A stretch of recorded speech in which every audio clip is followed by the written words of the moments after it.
لو رجع لك ندمان اوعى ترجع له بسرعة. انا عايزك تعمل حركة نفسية في قمة الذكاء وهقول لك ليه دلوقتي. الاول بس اعمل لايك، محتاج اعرف عدد الناس اللي بتحب فيديوهاتي على تيك توك ومن حقي اشوف الناس بتتفرج على فيديوهاتي كده يا جدعان.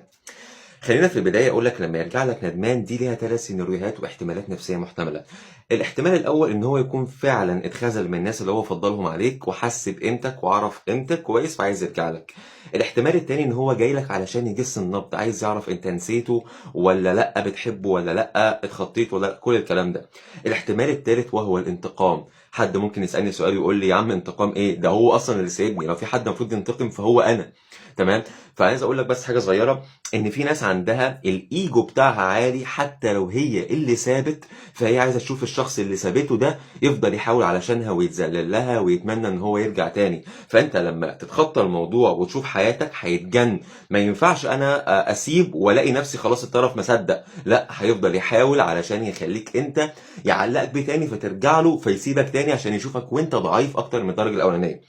فانت المفروض تعمل ايه؟ انك تكون ذكي جدا بحيث ان لما يرجع ما تدوش اي رياكشن، ما تخلوش يحس ان انت فرحان بالرجوع ولا انت متحمس ولا لا.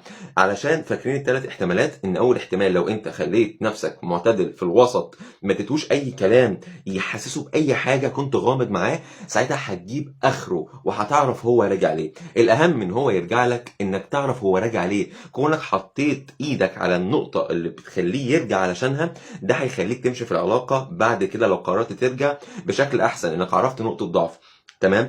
فال3 احتمالات دول هيبقوا عاملين ازاي؟ اول احتمال ان هو لو راجع علشانك هيبين من الكلام، هيبين من الاسلوب، هيبين من الاحتياج الشديد ليك، فساعتها تعرف ان هو راجع علشان فعلا ندمان وعلشان عايزك. الاحتمال التاني ان هو لو جه راجع يجس النبض وانت كنت غامض معاه، هتلاقيه بيختفي وبيرجع علشان برضه يلعب على اعصابك، لان هو اصلا راجع علشان يجس النبض مش راجع علشانك. والاحتمال التالت اللي هو الانتقام، هتلاقي ان هو على قد ما يقدر بيحاول يعصبك، بيحاول ينرفزك بالكلام، انا عملت علشانك كذا وكذا وكذا وكذا، لانه خرج عن سيطرته، لانه ما بقاش عارف بقى ايه يرجعك زي الاول علشان يأذيك تاني او علشان يخليك تحتاج له تاني. فهيضطر يطلع اللي جواه غصب عنه، اللي هو انت ازاي عايز تسيبني، هيبان المجنون في الكلام.